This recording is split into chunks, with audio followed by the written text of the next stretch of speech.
আসসালামু আলাইকুম রহমতুল্লাহ। সুপ্রিয় পঞ্চম শ্রেণীর শিক্ষার্থীরা, আশা করছি তোমরা সকলে ভালো আছো। আমি তোমাদের সামনে তোমাদের গণিত বইয়ের 61 পৃষ্ঠা নিয়ে আলোচনা করার জন্য বসলাম।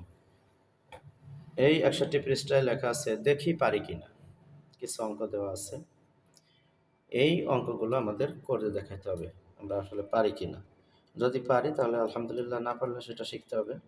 তোমরা যারা নতুন আমার চ্যানেলটি দেখছো, আশা করবো চ্যানেলটি সাবস্ক্রাইব করে দিবে, আর যারা করেছো তাদেরকে অসংখ্য ধন্যবাদ জানাচ্ছি। আর একটা লাইক করতে ভুলবে না, বেল আইকনটি বাজিয়ে দাও যাতে ভিডিও আপলোড হওয়ার সঙ্গে সঙ্গে তোমার কাছে পৌঁছে যায়।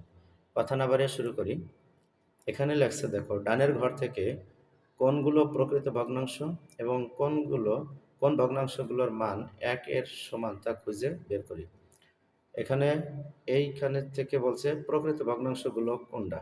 প্রকৃত ভগ্নাংশ বলতে আমরা চিনি হলো যেটার লব ছোট হর বড়, সেটা হলো প্রকৃত ভগ্নাংশ। তাহলে 2/3 এটা প্রকৃত ভগ্নাংশ, 2/3। আচ্ছা, এবার বলছে 1 এর সমান যেগুলো সেগুলো খুঁজে বের করতে বলছে। প্রকৃত ভগ্নাংশ এইখানে লিখি,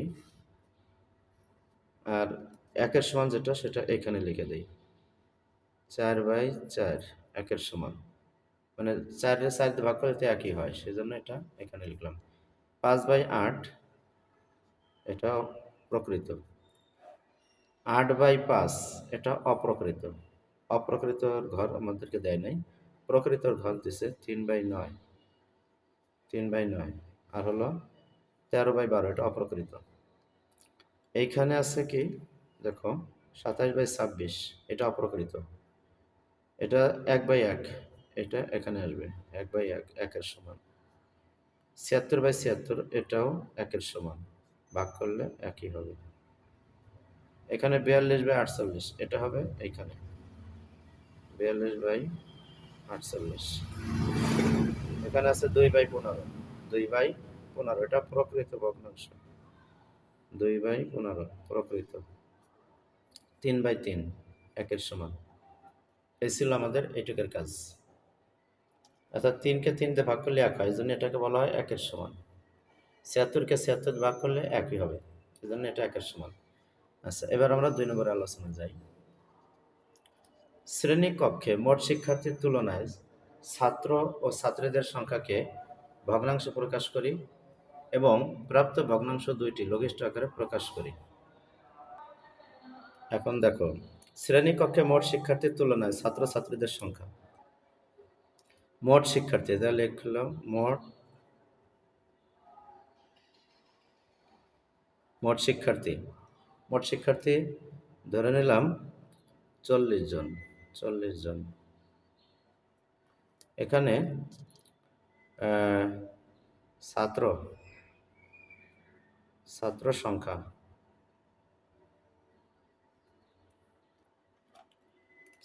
সংখ্যা ধরলাম আমরা 22 জন। আর ছাত্রীর সংখ্যা ধরলাম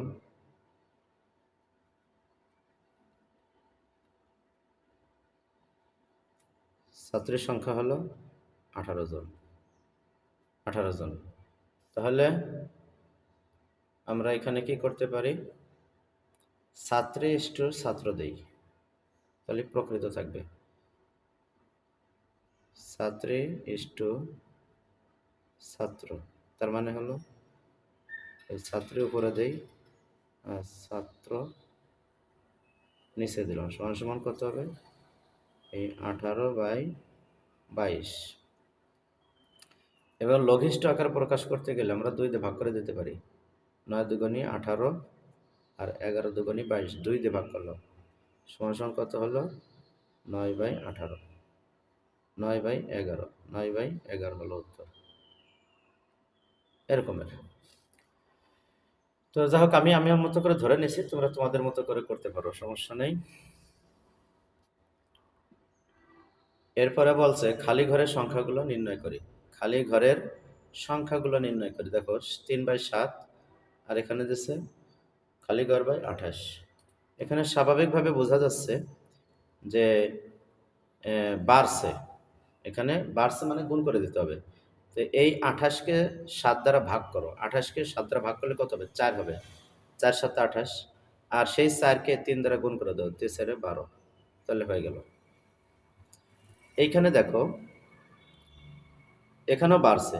এই 36কে 4 দ্বারা ভাগ করো। 36কে 4 দিয়ে ভাগ করলে কত হবে? 9 হবে। 4 নং 36, সেই 9 এর সাথে 3 গুণ করে দাও। 3 নং 27, উত্তর হয়ে যাবে। এইখানে দেখো কমছে, মানে লঘিষ্ঠ করছে। তো লঘিষ্ঠ যদি করে থাকে তাহলে আমাদের কি কাজ করতে হবে? এখানে দেখো লঘিষ্ঠ যেহেতু করছে, 6 6কে 2 দ্বারা ভাগ করো, কত হবে? 3 হবে। 3 দুগুণে 6 হবে। এখন চাই 3 এর সাথে 3 ভাগ করো, তাহলে কত হবে? 1 হবে। এই রকমের। এইখানে আসো 12/20, এখানে তো লঘিষ্ঠ করছে, মানে ছোট করে ফেলাইছে। ছোট করতে হলে আমাদের আগে 20কে 5 দ্বারা ভাগ করো, তাহলে কত হবে? 4 হবে।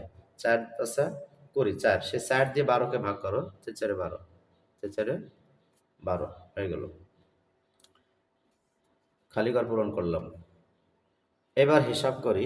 এখানে দেখো আমাদের যোগ করতে বলছে। আমরা চাইলে কিন্তু, না, খাতায় করে দেখাই, বই নষ্ট করব না। দেখো এখানে 2টি অঙ্ক আছে, এটা যোগ এটা বিয়োগ। এই 5 আর 15 লসাগু 15। 15কে 15 দিয়ে ভাগ করলে 1 হয়। 1 এর সাথে 4 গুণ করলে 4 এ 4ই থাকলো। 15কে যদি আমরা 5 দিয়ে ভাগ করি তাহলে হবে কত?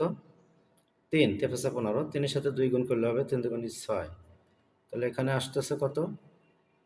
10/15, 10/15। এখন এটাকে যদি আমরা লঘিষ্ঠ করি, 2 দিয়ে কাটি, 5 দুগুণে 10 আর 3 5 15, তাহলে আমাদের লঘিষ্ঠ আকারে হলো 5 বাই, সরি, এখানে 2 হবে।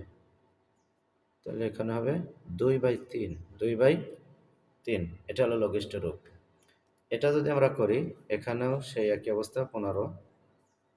15কে 3 দ্বারা ভাগ করলে হবে 5, 3 5 15, 5 এর সাথে 10 গুণ করলে হবে 10। এখানে 15কে 15 দ্বারা ভাগ করলে 1, 1 এর সাথে 7 গুণ করলে 7। এখানে 3/15 হলো, 3/15। তাহলে 3 দ্বারা 5 15কে কাটলে 3 অক্ষে 3 আর 3 5 15 সমান সমান 1/5 হলো উত্তর। 1/5 উত্তর। সুপ্রিয় শিক্ষার্থীরা, এই ছিল দেখি পারি কিনা 61 পৃষ্ঠার আলোচনা। তোমরা অবশ্যই বুঝতে পারছো, এরকম তোমরা করে ফেলবে। পরবর্তী ভিডিওতে আমি 62 পৃষ্ঠার যে প্রশ্ন আছে সেগুলো আমি সমাধান করে দেখাবো ইনশাআল্লাহ। আসসালামু আলাইকুম ওয়া রাহমাতুল্লাহ।